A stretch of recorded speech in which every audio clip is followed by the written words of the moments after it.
I'm not scared of failure. You know what I'm really scared of? Rejection. So often we're scared to take the first step because we want to know the next 10.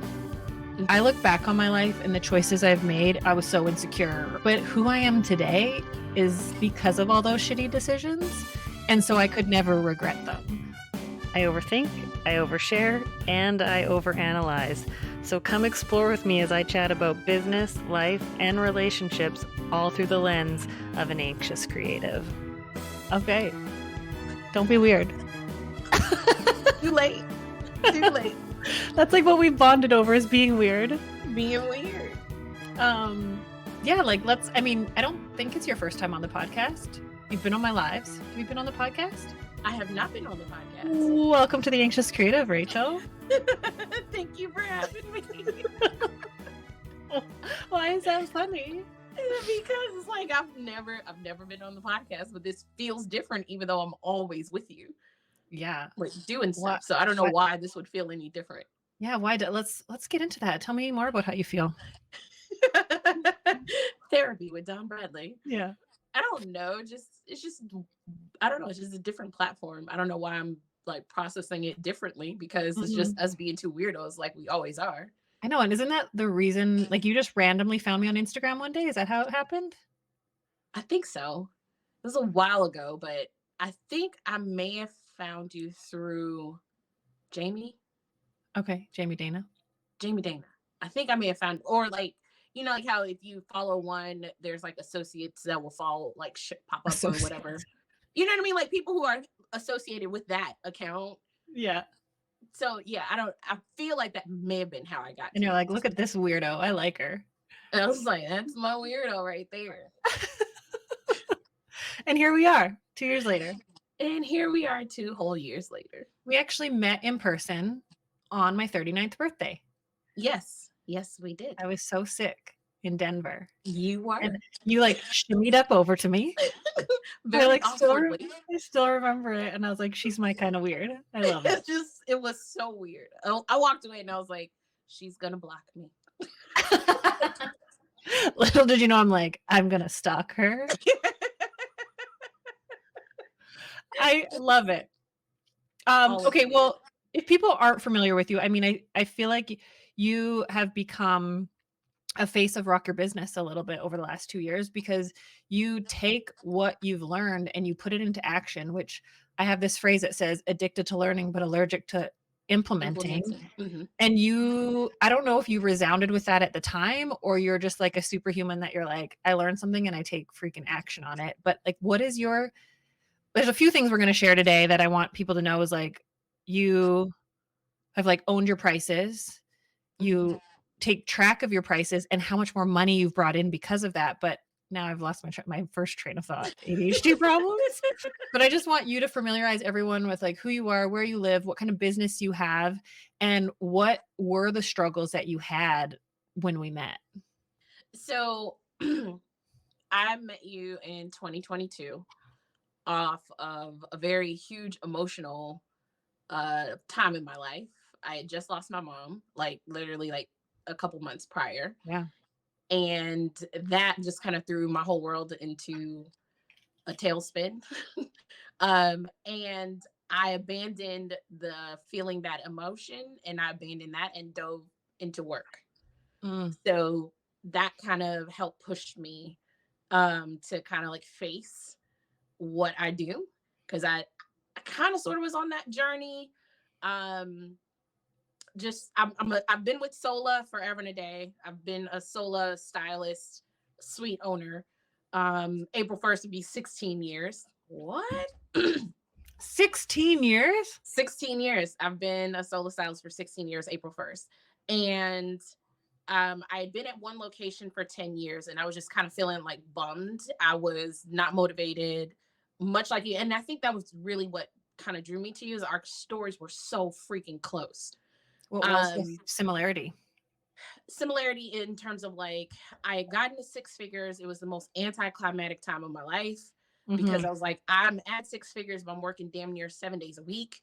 I'm like, this is some bullshit. And I was like, if I have to do this to maintain that, I don't want it. And I just kind of like fell off. Like when I say fell off, like I had no motivation. I lost a ton of clients. Like I gone from like literally I hit 100K in sales or revenue or however you want to call it. And I think like the next year, my lowest year was like 79K total. Mhm. And that was kind of like I didn't realize that that's what was happening because I was Mhm. so in a creative funk, so to speak. Yeah, I mean, I look at so that, and I've hit that same funk multiple times in my business where it's like I am excited about the connection I'm making with people, and then I also get really excited about the revenue, and then my focus starts to get a little, I don't want to say greedy because we all, money makes the world go round, unfortunately, but I like lose sight of like the why Hmm. and the thing that actually brings me life and Yeah, joy. yeah, And then the money flows because you're like doing the thing that brings you life and joy. And then I'm like, no, the money. And then you like lose the passion. yeah, yeah. And much like you, I ended up in the hospital. Thought I was Mhm. something was happening. I didn't know what. And we've laughed about this before, but my therapist later told me I had a panic attack, and I was like, Black people don't have panic attacks. Black people don't have But it's one of those things of mental health at that time, Yeah, because at that time. this is like circa 2012, 2013, Mhm. especially in the Black community, was not heavily discussed. Oh, interesting. I wasn't So aware of that. it wasn't a conversation. Like me even going to therapy was a thing, Yeah. because it's like therapy is only for crazy people, Yeah. or therapy is for people who just can't Broken. make the cut. Yeah. You know what I mean? Like they just can't handle it, so they need some help. And it's like it's kind of looked down upon at that time. So even me Mhm. going to therapy was something very brave and huge, Mhm. even by my own standard, because I Yeah, was and not I still a think it's like therapist. very a very brave move. Even though it's talked about a lot more, I still think there's a stigma to it. And this wasn't where we were taking the podcast, but I want to go there. But here we are. It Yeah, but here we are because Here we there are. seems to be, I mean, I think this is my question for you, and like I love asking questions that I don't have answers to. I'm a very curious person, and I mean, I used to make a lot of assumptions, but I feel like there is this like awareness and movement and openness and safety around talking about therapy. But I think some people, just like talking about like mental health, it's possibly, and this could get me in trouble with people, but I want to say it's possibly being used as a crutch, or I people are over therapizing things. And I agree. so where do you feel, because I think like when I first started going to therapy when I was 18, Mhm. um and I like, I mean, I've been to multiple different therapists, but at the time it was like, God, you don't admit to anybody that you're going to therapy. And like it's very hush hush. And it's like, I mean, that was at a time where it's like you should just pray about it because like it's more about Bury it getting, away. yeah, exactly, pray it away. Um and without getting too much into my history of my life, it's just like realizing like I felt broken for so long because I didn't fit into this mold that like wasn't the mold I was ever supposed to fit into. Right. And I was kept trying to change myself. But there was like something to be said for the fact that it like wasn't socially acceptable, that I really put the effort in to better myself. Where I wonder if because it's more socially acceptable, people are using it as an excuse and as a crutch rather than doing the work to become the best version of themselves. That part. Like I feel like it it's great that there's this huge conversation around mental health, Mhm. and it's great that it's more widely accepted. But when anytime the pendulum swings the other way, it's going to go way too far in the other direction. So Mhm. I do feel like there are some people who are using it as like a catchphrase to make them seem like they're working on themselves, and they're not. Like And oh, sorry. no, go ahead. I once had someone say to me, "My therapist said you have to ask me how my day was every day." And I was like, "I don't think your therapist gets to give me homework." Exactly. And I realized that, like, I mean, perception is everything. Mhm. And I've like listened to friends talk about their experience in therapy and being like, yeah, and they agreed. And I'm like, were they agreeing or were they just being silent and letting you talk?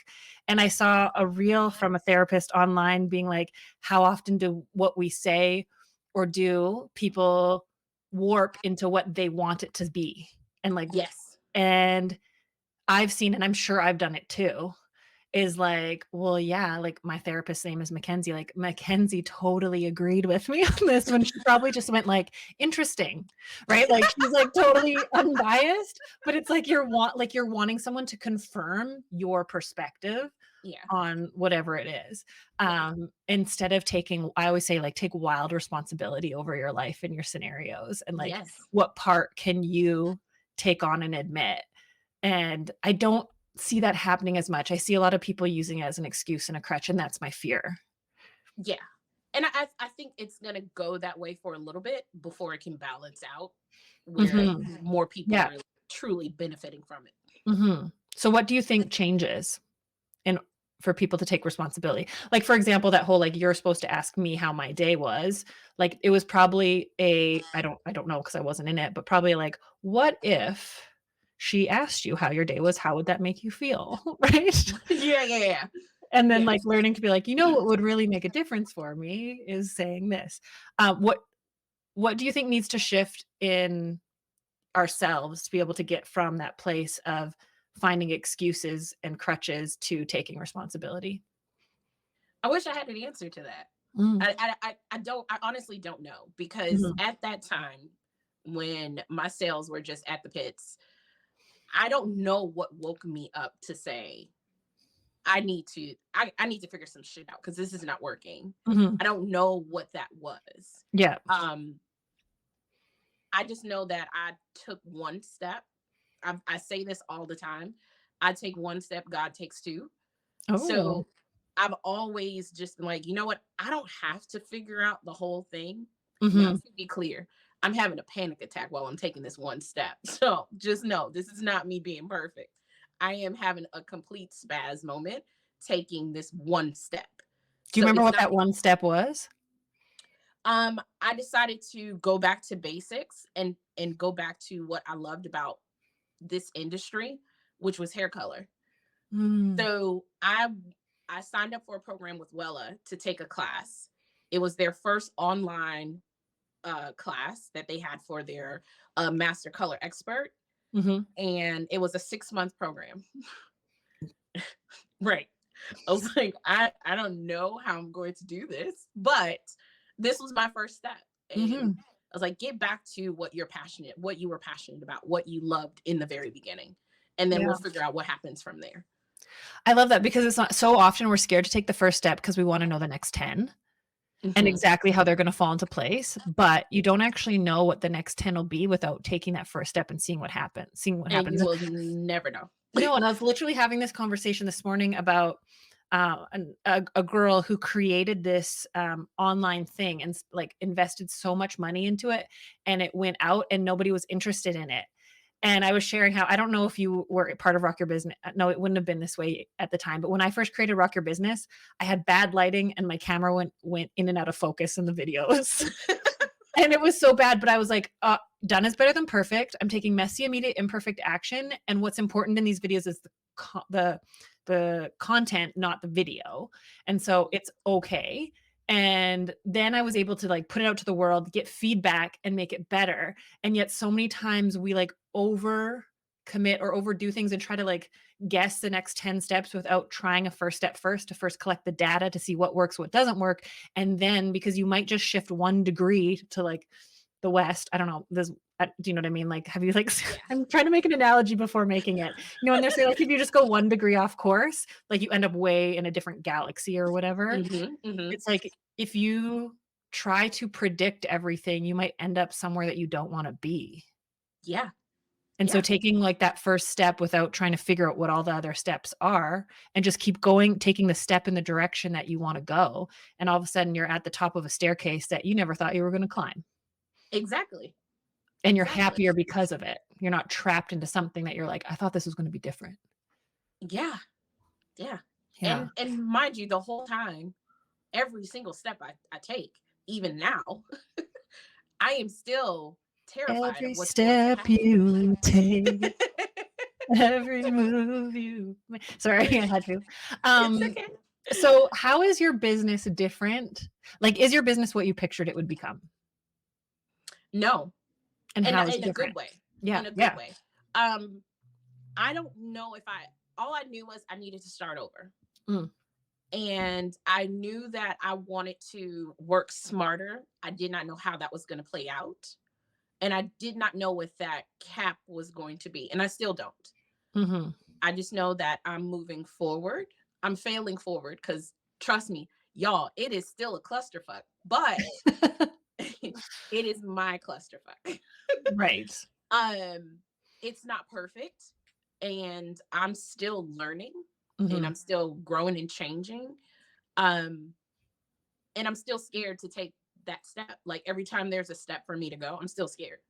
I almost think, and I mean, I leave room for the fact that I could be proved wrong on this, but I think if it's not scary, it's not the right move. Like if it doesn't True, scare I the can see shit out that. of you a little bit, but you have to like know the difference. I'm like holding my stomach. Like know the difference between like I'm scared because this is a risk and I'm scared because this is dangerous. Right. Yes. And for me, sometimes those are one and the same, but pay me no mind, people. Pay me no mind. Well, and like a risk is a risk because there's risk, right? But Yeah. Yeah. I also look at because I tie business and life, so like they're one and the same, right? Hmm. And I can take risks in business, no problem. But like taking risks and being vulnerable in real life is so much fucking harder. Oh my And gosh. Same. Yeah. why do you think it's because we can take the emotion out of business a little bit more, but like our heart's a bit more in our life? Or what do you think the reason that you're able to take more risks in your business and like in your life it's harder? I Because think it's like we're the it's, same person in both. yes, true, but we don't have to share the risk in a relationship. Okay. In business, we take on 100% of the risk ourselves. And so Right. if it falls to shit, we know what happened to make it fall to shit. Mhm. But if you are in a relationship and that other person isn't willing to share or they aren't willing to come to the mat, you don't really know where it all fell to shit. You have stories and you have theories and you have feelings, but without that other data to feed into that, you don't know. Yeah. So I think it's the unknown of what the other person is bringing to the mat or what they're not bringing to the mat makes it harder for me personally Mhm. to risk it all in a relationship as opposed to business. Um, side ADHD side note, I literally got distracted by a squirrel outside my window.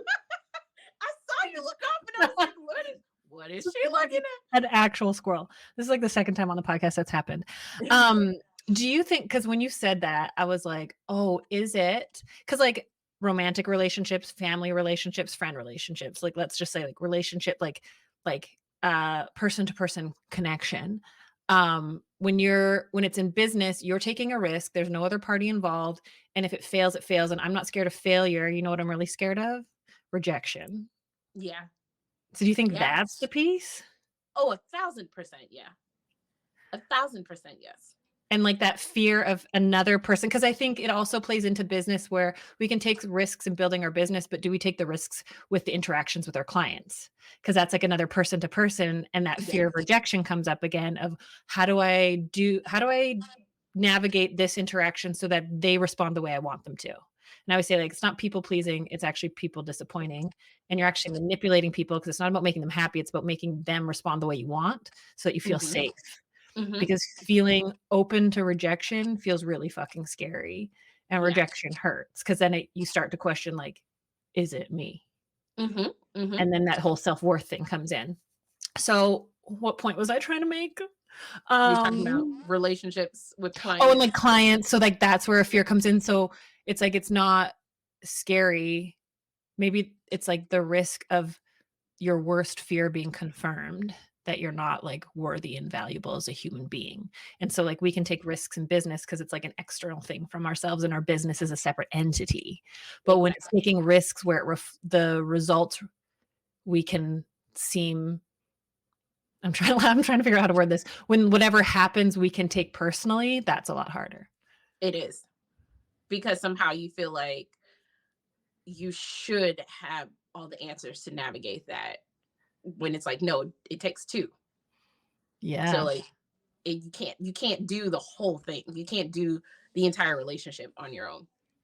So how do you train yourself to become resilient to risks in your personal life? I wish I had an answer for that. I was like, I hope you do, because I want to hear it. um, I will say I think it has made it easier for me because more recently I feel more open to be risky in my personal life. Hmm. Um, and I think it has to do with knowing what you want and what Mm, you're willing to risk. Because yeah. if I'm honest, I didn't know what any of that was before. You Hmm. know what I mean? Like I didn't know what I was willing to do. I didn't know what I was willing to take. Yeah.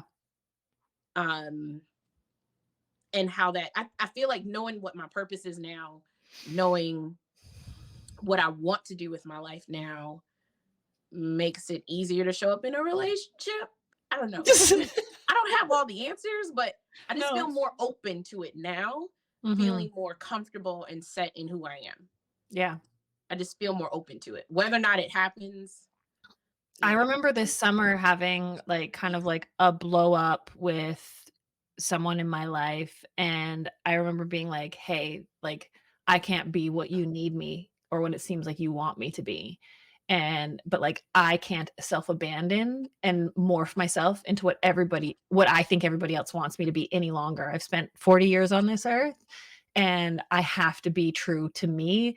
And if that means that upsets you, I'm so sorry. And that was one of the hardest things I've ever had to do. And I feel like I've been on this like journey over the last couple of years of like self-respect Hmm. and learning to stand up for myself and respect myself without becoming like a stick in the mud, still being like flexible, because I think that's important when navigating any sort of connection with people, Hmm. but knowing like what my negotiables and non-negotiables are Hmm. and being willing to like walk away from scenarios and people where it's like I this hurts me to have to do and I don't want to do this, but I know I can't respect myself. And I think like learning self-trust, self-confidence, self-worth, and self-respect Yeah. will only benefit your business life and your personal life.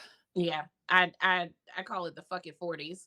Totally. It's just something about you get to your 40s and you're like, you know what? You know, you could have said that to me last year and I've been like, I people call this the whole you don't give a fuck in your 40s. And I'm like, I just don't think it can just change so quickly. But it can. It It really can. can. But it's the thing is like the whole fucking 40s, like to me, it's not like this fuck everybody. Like it's not aggressive. It's just Mm-mm. more so acceptance and like just going with the flow of life. Like you can't Mhm. control it. You can't well, you could try to control it and you end up like how we did, like we were in the hospital, all the Yeah. things. Um, but there's just a release of just like, you know what? This is no longer making me feel good. Right. And it's not that you're a horrible person. It's just your journey and my journey are no longer the journey we need to Yeah. be on. It doesn't And need to that's be okay. drama. It doesn't need to be drama. Um, because we were talking a little bit about Love is Blind before this.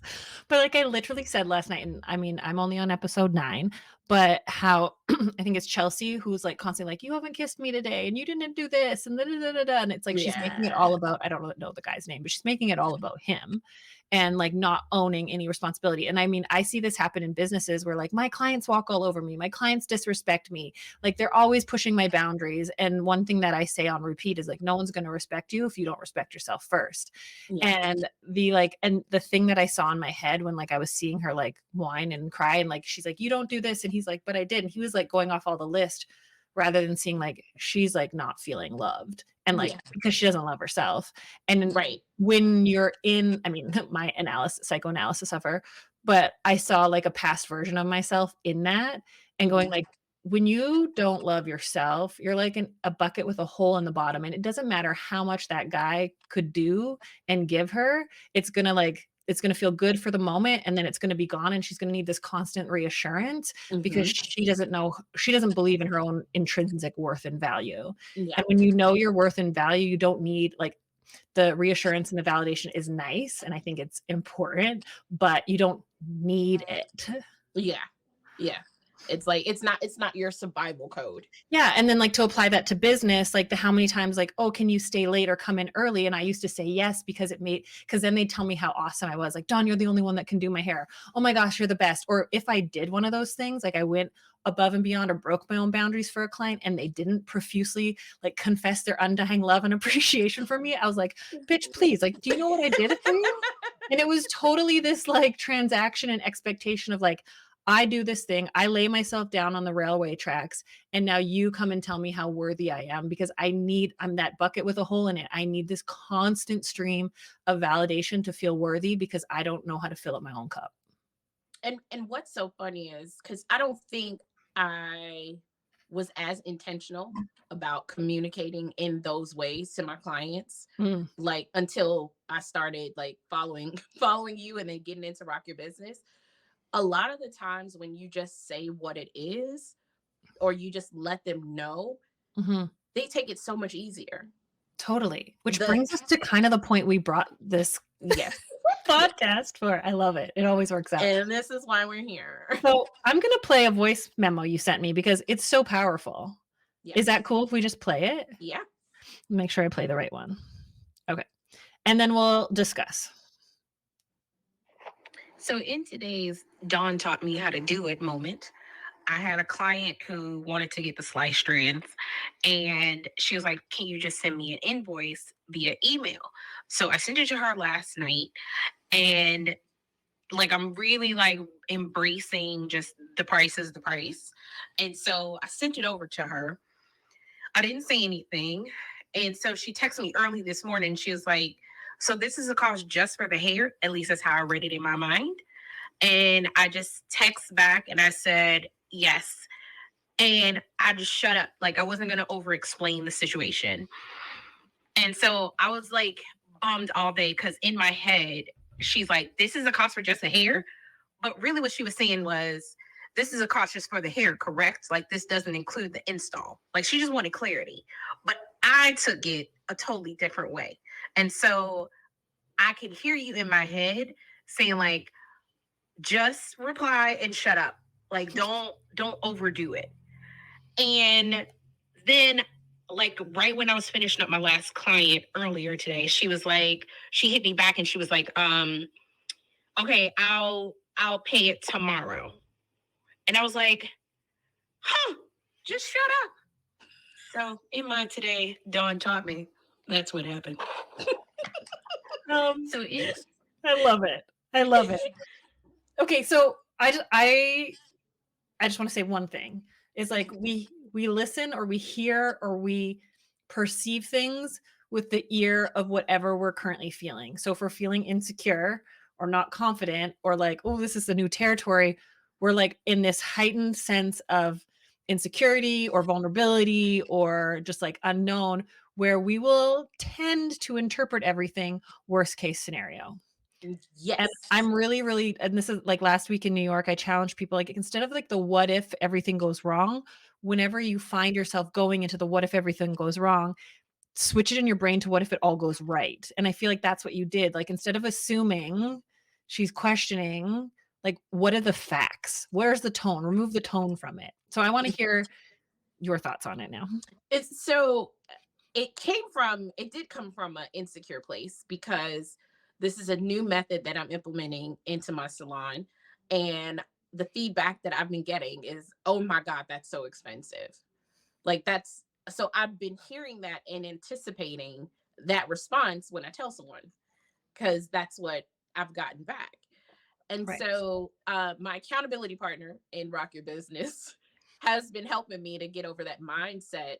And, we've been discussing a lot of different ways to just kind of move forward, fail forward. Like, it's okay. We'll build a clientele. Like, let's just move forward, which has Mhm. been very helpful, which is why I love Rock Your Business. Um, Plug. but I think because I was hearing that when she sent that, I read it in the tone of the feedback that I had been getting that week, which was, oh my gosh, that's so expensive. Mhm. And now, although I hadn't responded to those comments in my head, I'm responding. Mhm. You know what I mean? So Mhm. in my head, I'm just like, it's so much better though. Like, why are you not understanding the value? Like, this is so Mhm. awesome. Why are you not getting this? But I'm not saying that out loud, but I created this real story in my head that is just playing over and over and over again. So when she sent me that, that's where my head went. Yeah. Um, Update on the story. Yes. Not only did she pay me the price, but she also referred her friend to me to get the same service done. I So mean, think of how much revenue people lose out on because someone goes like asks for clarity and someone takes it as um criticism yeah, and then backs down. yeah. And then I also explained to her, like, hey, thanks. That was really awesome. I'm going to make sure that you get a gift if she books with me. You know, like the whole thing of like what you were saying, like your clients don't know if you gave Mhm. them a gift if you don't tell them. So, Client like can't thank you for a gift they didn't know they got. exactly. And so it just completely changed my energy Mhm. surrounding this new service. It's like, okay, just keep going. Yeah. And it builds confidence. And I think the only way, like Brené Brown says, confidence is built through courage and vulnerability. And you got vulnerable sharing your price. You were courageous in the fact that you didn't back down and you just were like, yes. And then you saw it play out exactly like you didn't make any assumptions. You took it at face value. And this is the thing is like some clients might have that tone. Mm-hmm. Yeah. And I think you still respond the same way, like, correct. Yes. And then it takes away their ability to whether it's conscious or unconscious manipulation to try to get a different answer from you, or it takes away the like negotiating, like, no, the price is the price. Like, Mm-hmm. is that how much it is? Yes. And so even if it is a passive aggressive comment, even if it is an unconscious manipulation that they're trying to like see if you are actually real about it. And like Mhm. if you back down or backtrack, that teaches people that you're trying to like I think what it communicates, which I don't believe people are actually doing, is that you're not actually worth the initial price. Right. Yeah. Yeah. Or their own insecurities about spending the money. Yeah. And so like if you backtrack on pricing, shows people that it wasn't worth that price to begin with Yeah. and that you don't see the value in it either. And so if you're not confident in the price, then you can't move forward with it. And I just think that was the most badass move that you did. And I'm like so proud because I Oh, remember the day. Yeah, I'm so proud of you. I remember the day that someone came in and was like, "Hey, I booked for a cut and color, but I just need the cut." And like that's a huge chunk of time that all of a sudden was going to get taken away and passed on would have appeased it and then would have totally bitched about her behind her back, right? Like I can't believe she late canceled on me, like I'm out time, I can't rebook anyone. Where I took the moment where I'm like she probably doesn't know like I'm assuming that she knows my schedule or knows how this works. So I just said to her like, "Yeah, no problem. I can totally do the cut. I just want to let you know by canceling your color portion of your appointment that is considered a late cancel and you will get charged for it. So either way, you're going to get charged for the cut and color, but I'm happy to do just the cut. You let me know how you'd like to proceed." yeah. And she looked shocked, but I also educated her, told her like point blank straightforward without being aggressive or rude, and then let her make a decision. Mm-hmm. And she could have stood up and walked out. She didn't. She got the cut and color. And the thing is, it having these conversations are not always easy. Mm-mm. You know what I mean? Like just because you have the conversation doesn't mean you've gotten over the nerves of it. It doesn't No. mean that you still don't feel awkward. Oh my God. People are always like, how do you get so good at having hard conversations? I'm like, I'm not. Exactly. Like, Like I'm not. I can like stand on stage or be on this podcast and like come up with fake scenarios and sound super confident, but like put me in the scenario. Like, I'm not, but I'm willing to show up and do it still. And I think Yeah. that's like, that separates the haves and the have nots, right? Is like, are you willing to like at least do it and fail at it? Yeah. Because I mean, it's always going to be awkward. I don't care how many times you do it. It's always going to be awkward. It's always going to feel weird. Yeah. Until it I doesn't, because you'll have your reps in. well, maybe I don't have my reps in. It still feels awkward to me, and it still feels very like foreign. Mhm. But I know the importance of why I have to do it, Yeah. and And I that think trumps that. frequency is important. So, because if you Like I always like to use bridal hair as an example. Like so Mhm. many people, I remember back when I first started the industry, so many people were nervous and had like anxiety over doing wedding hair because we only did them on the weekends. And getting your frequency, building the frequency that you do hard things and doing it more often, you'll get more reps and you'll get more practice, you'll get better. Like if you're going to learn, I don't know why skating's the first thing, but like if you're going to learn how to skate but you only go skating once a year, it's going to take you a really long time to be good at skating. It's going to take you a really long time to become good at anything if you don't do it frequently. So trusting yourself and allowing yourself to have hard conversations more often, because if you wait too long, you're just going to be back at square zero, you know. Yeah, no, seriously. That's it's like, someone having a boogie on their face and you talk to them for 20 minutes. Like you can't say it.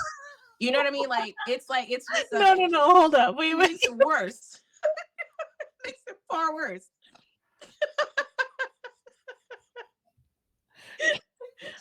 I don't understand that one. So it makes it worse if you don't tell someone they have a booger on their face right away? Yeah. So how is that the frequency? Well, just in a sense of like the longer you wait, the more the harder it gets to like really just get to it. Like just rip the band-aid off. Like just, hey, you got a bat in the trap. Like, Are you like trying to tell me something? No. No. But you know what I mean? It's just one of those things where like the longer you wait, the worse it gets. Oh, and like the scenario that you create in your head around it just like Oh, builds. yeah. And the anxiety, I always say anxiety is in the anticipation of something. So as soon as Yes. I always think like the sooner I jump in, the sooner it's over. And I always use this example and it's like kind of embarrassing, but like I was like a late bloomer and didn't date till I was older. And so I remember being like 19, living in this house, and it was like I mean, I guess I'd kind of like dated this one guy, but it doesn't count. Or I don't count it. And there was this one guy I had a crush on, and I like wanted to phone him and like see if he wanted to hang out. And I like before, and it was like no cell phone still, right? Back in the day. And I was like, okay, if he answers and says this, then I'll say this. And then if he says this, then I'll say, and think like I didn't know I had anxiety back then, but I was like making up this whole scenario of like, spiderweb of like possibilities so I could be prepared for every possible scenario. And then I was like putting the number in, and then I was like, oh my God, what if his roommate answers? And then I had to like go into this whole other spider web. And then I remember what I eventually did was like, just like let it ring. And now you're in it and you have no other choice but to be in it. And what I've found is like the quicker you can, I don't like using the term pull the trigger, but the quicker that you can like take action and be in it, it's like sink or swim. You have no other choice. And so I try to take away my choice as quickly as possible, because when you have too much choice, then you just get stuck in the what ifs. Oh my gosh. The what if lane is The very worst. it's you can go very far in there. Yeah. And like even to bring it back to Love is Blind. This is where we are today, guys. Yeah, this is where we'll have to put this out quickly, this episode. But like seeing the people trying to pick between two people, like trying to make a decision, like people torture themselves. And I'm like a firm believer in there is no wrong decision. You just like the only wrong decision is not making one. It's not making one. Because you do make a decision by not making one. And then you choose to be a victim of your circumstance. Yeah. 1000% agree. Like it's kind of like that. You got to take the first step and you have no idea. Like I mean, I don't believe in regret, I don't think. But I'm willing to, like, some people are like, no, that's whack. But like I look back on my life and the choices I've made, and some of them I'm like, oh, like I can't believe that, I was so insecure, or that I made that decision, or I made that mistake. But then I'm like, but who I am today is like, I am who I am today because of all those shitty decisions. And so I could never regret them. But it's because every step I've made another choice. And so it's not like I made I made the wrong decision and then the trajectory of my life is like fucked and I'm screwed and like everything's going to go to shit. It's like you get more choices. Yeah. Does that make sense? But even in I have also looked at like, okay, Rachel, if you make this decision and your whole life falls apart, what does that look like picking that up? Yeah. And I don't know about you, but my life's fallen apart multiple times, and I'm doing so many times. so many times. Right. And each time it gets put back together more beautifully. Yeah. Yeah. Like there's a reason why this is going to be so cheesy. There's a Bring reason it why on. stained glass is so beautiful. It's not cheesy. It's not cheesy. It I'm really like, I don't want a perfect life. I don't have a perfect life. And it'd be really fucking boring to have a perfect life. And like the things that my quote unquote wrong, I don't believe I've ever made a wrong decision. I've made decisions based on the knowledge and the information I had at the time. And right? And the person I was at the time. And it's easy to look back with experience and self-awareness and go, "Oh my God, what was I thinking?" But like that past version of myself didn't know. And I think that I actually have a book. I don't think I have it down here. It's a book on confidence by Harvard Business School or something. I sound really intelligent when I try to say that. And it talks about like the less you know, the more confident you are. 1000%, yes. I think back to like 2014 when I like totally packed up my entire life without a plan. I was 31 and everyone was like, this is the time in life where you settle down, where you like make safe, secure decisions. And I was like, nah, I'm going to blow up my life. Like purposefully with no plan. Like I remember getting here and I remember FaceTiming a friend that night, like the second night that I was here crying. I'm like, what the fuck? But I think like I've done that multiple times in my life. Like I moved to the UK without a plan and I got there and I was like, oh shit, I did it. Like I'm here now. But sometimes you like have to make the decision not knowing. Like if I overthink something, I'll talk myself out of something.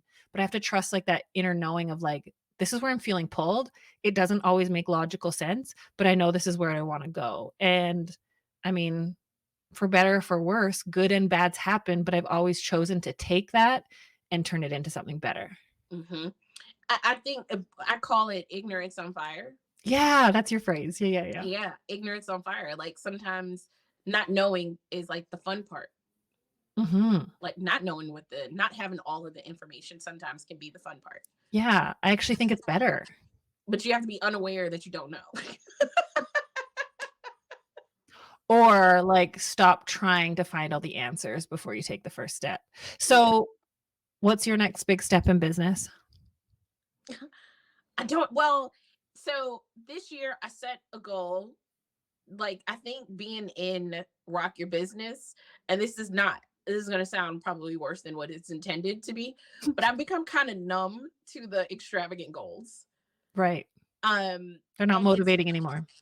It's not that it's not motivating. I know I'm like, if I set a goal that's like really like scary, I'm going to get closer to that goal than where I was before. And I'm so much like okay with that part that I'm not really like, I gotta hit that goal. Right. You know what I mean? So it's weird. It's like a Jedi mind trick that I always say that you do to us in Rock Your Business. But yeah, so I was trying to explain that to someone the other day. What you say, like I can read your mind or something like that? It's like I don't know, it's like you hijack us and like hijack our brains. You interrupt like the thought patterns of the what ifs and the doubts and the shoulda, coulda, wouldas. Like you interrupt that pattern in some very, very like ninja way. It's like we don't know that that's what's happening. And prove them wrong. Say that again. I take the excuses and I prove them wrong. Yeah, but it's not like, like how some people like, that's an excuse. You don't do that. Like you would say something like real, and I can't even do it. So it's like, it's not going to come off. My example's not going to come off. I think what I do. So like, tell me an excuse or something like, yeah, Dawn, but I can't or something.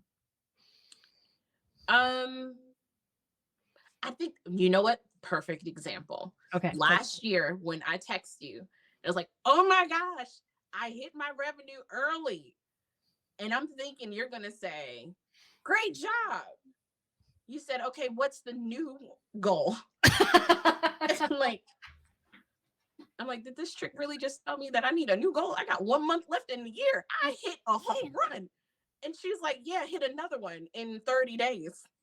And did you? And I did.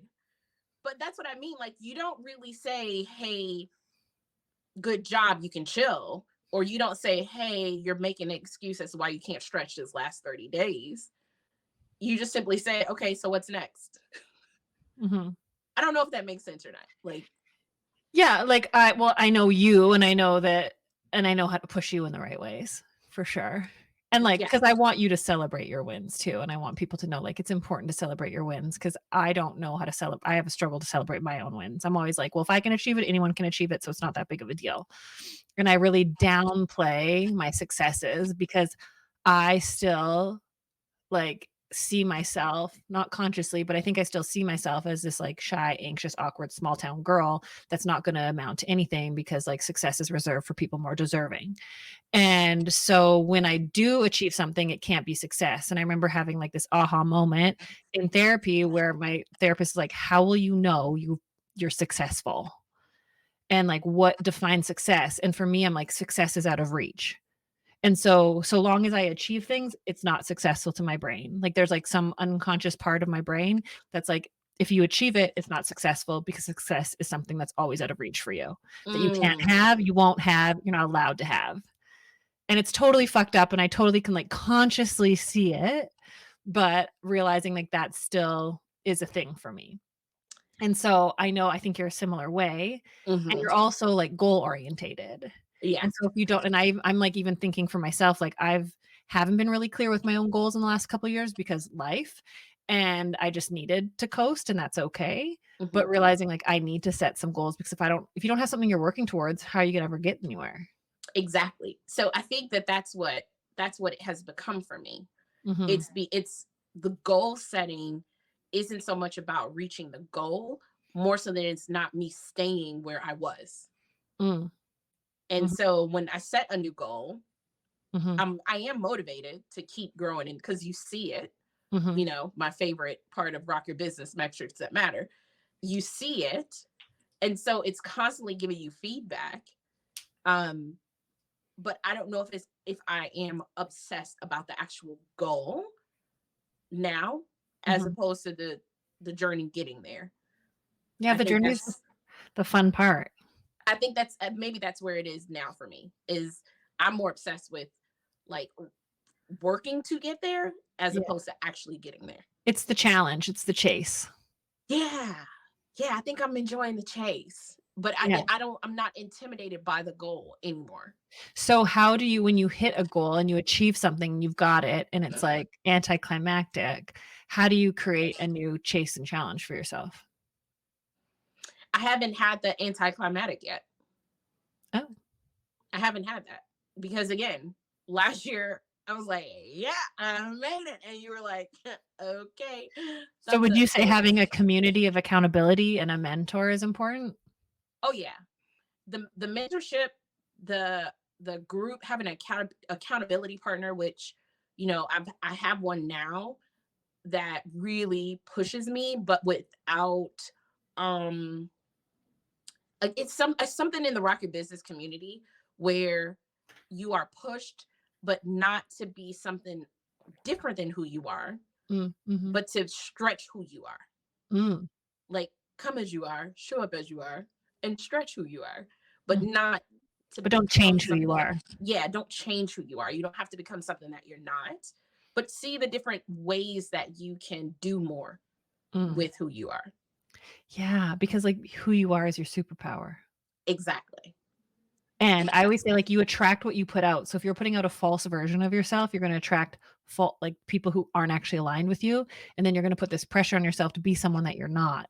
Where Yeah. if you can show up as you are, messy, imperfect, and human, then you'll attract people who are open to you being a human being. Yeah. Yeah. And you actually do push unknowingly and without effort, you push those people who aren't, they somehow just leave your life. Absolutely. Yeah. Yeah. Oh, Rachel, this has been so life-giving. I love you. I love you. I love you, friend. I love you, friend. I thought you said I love you first, and I was like, this isn't a challenge. No, I love you, friend. You have been it sounds like so cheesy and whatever, but like truly, you've been such a gift to me. of affirming me and what I'm doing and what I've created. So thank you. Thank you. You've been one of the, what I've been going through personally, and personal life does not stop business. No, I literally just wrote that I have this, I don't know what's called, broadcast channel on Instagram. And I was like, these are my ideas for upcoming podcasts. And I'm like, how to show up at work when your life's falling apart. Because oh my gosh, I think I'm going to venture a guess that the people who connect with me and follow with me are similar to me. And I have lots of people can like check life at the door and go to work. I can't. Life is too much apart. And I think that's like one of the hardest things, is giving yourself grace and compassion to be like, when you're going through a huge transition, or when you're going through a really shitty time, or when you're grieving, or whatever, put in whatever, giving yourself the ability that work can look different. Yeah. And I used to be one of those people. I'm no longer one of those people that can check life at the door. Yeah. There's been plenty of times where clients have gotten a shampoo with a side of tears. Yeah. Life happens, things happen, but business still has to go on. But you've been one of those people for me that help keep me grounded by pulling me back, because I can kind of fly off and you're like, hey, birdie, come back here. Let's talk about this. Like, how are you feeling? Like, check back in. You know, like you always pull me back to check back in. So I appreciate you very much. Very, very, very, very much. We're stuck together forever, aren't we? You're stuck. Sorry. Turns out, yeah. You're stuck. I love it. Well, Rachel, where can people connect with you more if they've got questions or want to just stay connected with you? Instagram is the only place to find me. Rachel_Olivia_hair. My DMs are always open. I love that. Thank you so much for coming on the podcast officially for the first time. Thank you for having me on the podcast. Even though I feel like I'm always around you and doing things with you, but I love it. And I hope that doesn't end. No, it won't. Good. I told you, like, I have my room ready when I come to Canada. Oh yeah. I actually had that conversation this morning with someone, because you guys are having a big election, and they're like, just so you know, I might be moving in with you. Just so you know. Yeah. Just so you know. Awesome. Well, come back on the podcast anytime. I will. I just love Rachel so much. Rachel, thank you so much for coming on the podcast. Now, if you guys want to dive in more to rock your business or anything that you heard about Rachel and I, just go to dawnbradley.com to get all the information on how we can work together, how you can get in my world, and how you can start taking messy, immediate, imperfect action today. I want to thank Rachel again for coming on the podcast, making me laugh, helping me see things from a different perspective, and always continuing to push each other to grow. If you don't already follow me over on Instagram, check me out at Dawn Bradley Hair, DAWNBARDLEY. And make sure you like and subscribe to the podcast. Thank you guys so much for being here. I can't wait to hang out with you again soon. We'll see you over on the gram. Until next time, stay weird, friend.